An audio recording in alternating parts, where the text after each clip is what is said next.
Hello friends, welcome to my channel D Rai astrology. जो लोग मेरे चैनल पर पहली बार आए हैं उनको मैं बताना चाहती हूँ कि अभी तक मैं अपने चैनल पर कुंडली के 12 भाव के कारक तत्व यानी कि सिग्निफिकेशंस के बारे में बता चुकी हूँ। 9 ग्रहों के बारे में जानकारी दे चुकी हूँ और ग्रहों के दृष्टि से क्या प्रभाव होते हैं ये भी बता चुकी हूँ। तो अगर आप इंटरेस्टेड हैं तो मेरे पहले के वीडियोस को रेफर कर सकते हैं।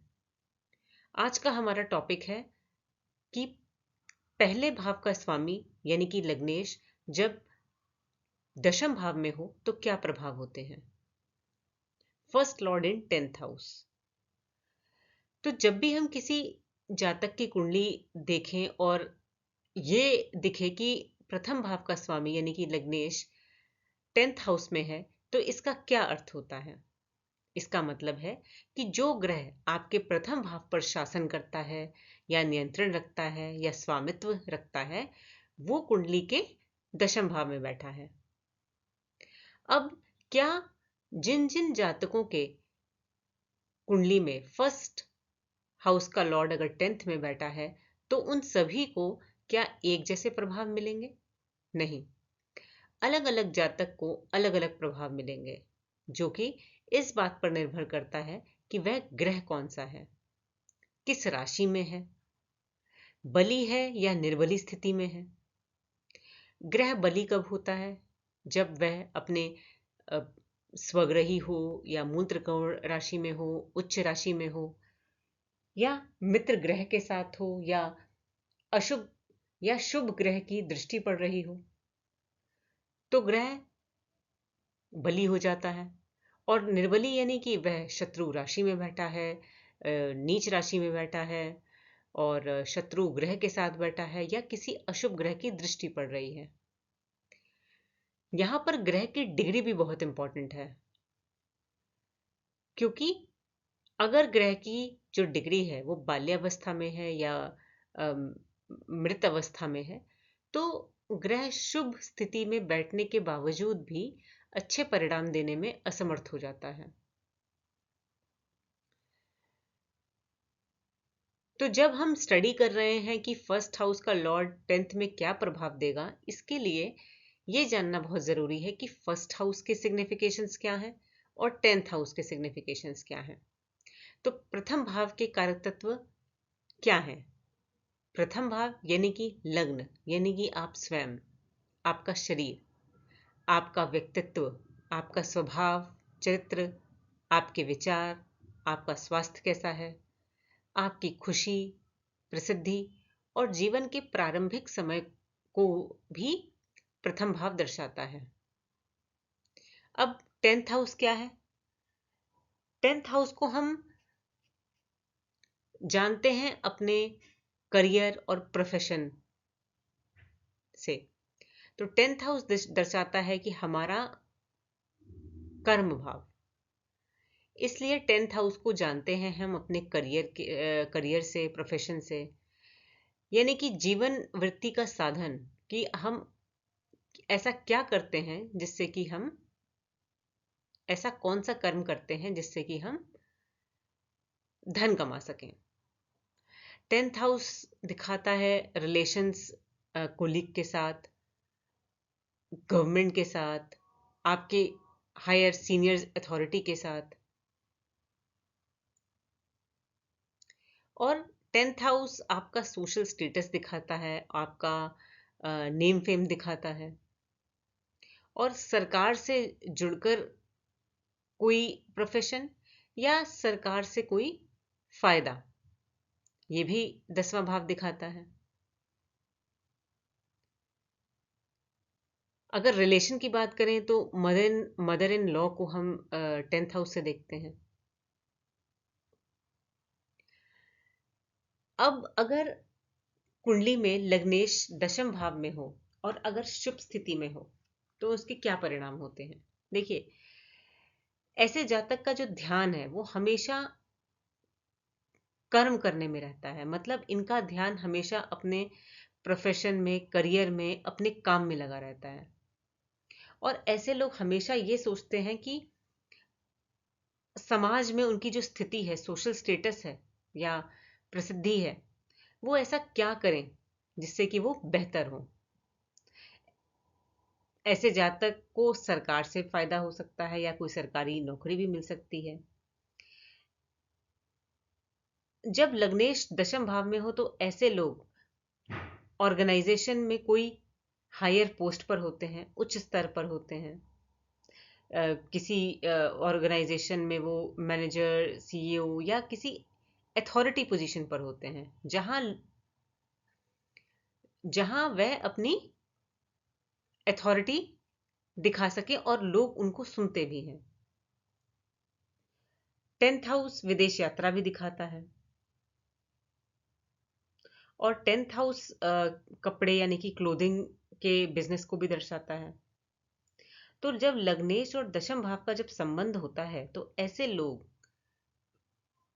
विश्व प्रसिद्धि भी पाते हैं, ऐसा योग है ये। लेकिन ये योग फलित कब होगा? जब दशा आएगी, और यहां पर जो ग्रह है वो शुभ स्थिति में होना चाहिए। तो आइए अब इसको एक एग्जाम्पल से समझते हैं। जैसे कि आप ये कुंडली देख सकते हैं, ये है सिंह लग्न की कुंडली। यहां पर लग्नेश कौन हुआ? सूर्य। और सूर्य बैठेगा कहां जाके? मान लीजिए 10th हाउस में। तो देखिए यहां पर हमें फर्स्ट हाउस के सिग्निफिकेशंस देखने हैं, 10th हाउस के, और सूर्य ग्रह के क्या कैरेक्टरिस्टिक्स होते हैं ये भी हम कंसिडर करके चलेंगे। तो देखिए यहाँ पर ये जो स्थिति है, लग्नेश अगर सूर्य है और 10th हाउस में बैठा है, तो ये दर्शाता है कि ये व्यक्ति अपने करियर में बहुत एक अथॉरिटी पोजीशन पर होगा। उसका जो व्यक्तित्व है बहुत हद तक अपने पिता की तरह होगा। वो जहां भी काम कर रहा होगा, किसी ऑर्गेनाइजेशन में, जहां पर भी वह एक लीडरशिप पोजीशन पर होगा, एक जहां उसकी अथॉरिटी होगी। अब वो कोई आईटी फर्म भी हो सकती है, कोई सरकारी नौकरी भी हो सकती है, कोई भी ऑर्गेनाइजेशन हो सकती है।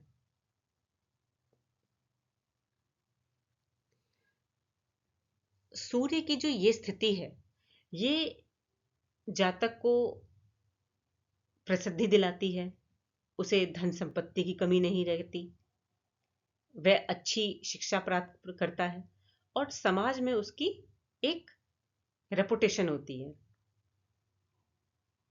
ये जातक को दयालु बनाता है, और ऐसे लोग समाज सेवा भी करते हैं।